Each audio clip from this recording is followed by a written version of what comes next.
Saudara-saudara sekalian, apabila kita membaca kisah-kisah yang terjadi pada zaman para nabi, zaman para ulama-ulama, zaman para wali, maka kita akan melihat bahwa orang-orang yang taat kepada mereka, taat melaksanakan apa yang mereka ucapkan dan mengikuti langkah-langkah mereka, semuanya mendapat keselamatan di sisi Allah Subhanahu wa Ta'ala, mempunyai derajat yang mulia di sisi Allah Subhanahu wa Ta'ala, karena mereka taat kepada orang yang diutus oleh Allah Subhanahu wa Ta'ala,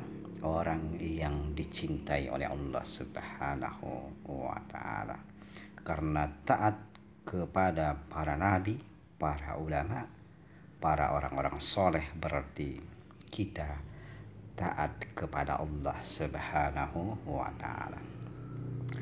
Dan jangankan sebagai manusia, saudara-saudara sekalian, hewan pun yang diceritakan dalam kisah-kisah yang tertera dalam Al-Quran, seperti anjing dari Ashabul Kahfi, karena senantiasa taat menunggui tuannya, mengikuti kemanapun mereka pergi, mereka pun mendapat surganya Allah Subhanahu wa Ta'ala.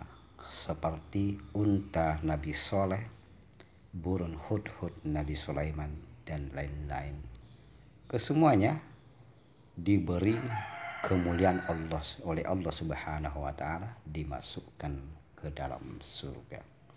Ini, saudara-saudara, kisah yang sangat menyentuh bagi kita, bahwa binatang atau hewan pun dapat masuk ke dalam surga asalkan taat kepada orang-orang yang dekat kepada Allah Subhanahu wa Ta'ala.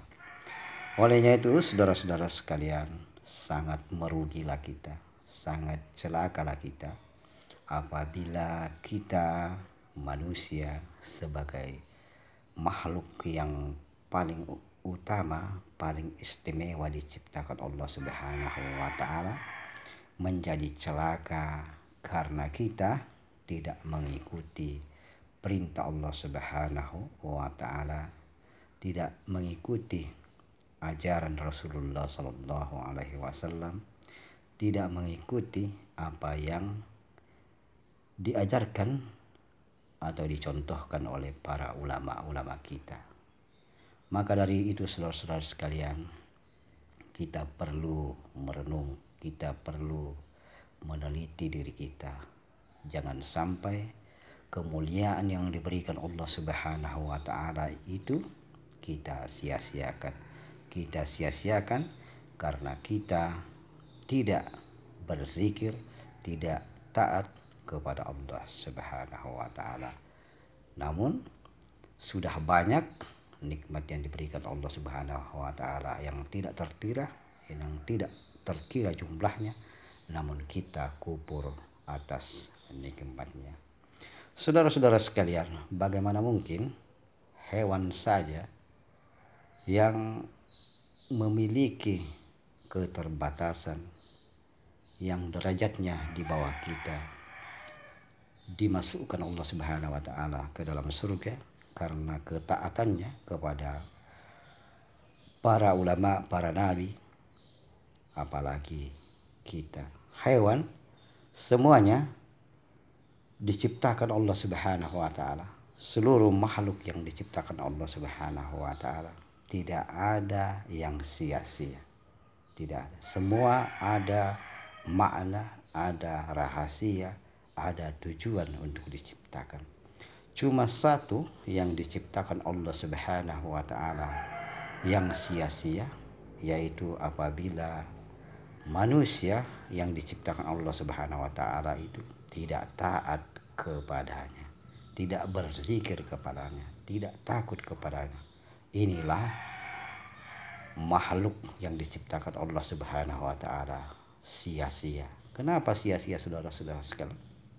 Kata sia-sia itu adalah makhluk yang dikutuk oleh Allah Subhanahu wa taala, makhluk yang disiksa oleh Allah Subhanahu wa taala dengan dimasukkan dia ke neraka. Kenapa disiksa? Kenapa dimasukkan ke dalam api neraka? Karena dia diciptakan dengan sia-sia. Kenapa sia-sia? Dia sendiri yang membuat dirinya sia-sia. Inilah yang harus kita waspadai, saudara-saudara sekalian. Marilah kita mengoreksi diri kita. Mari kita berusaha menjadi lebih baik lagi.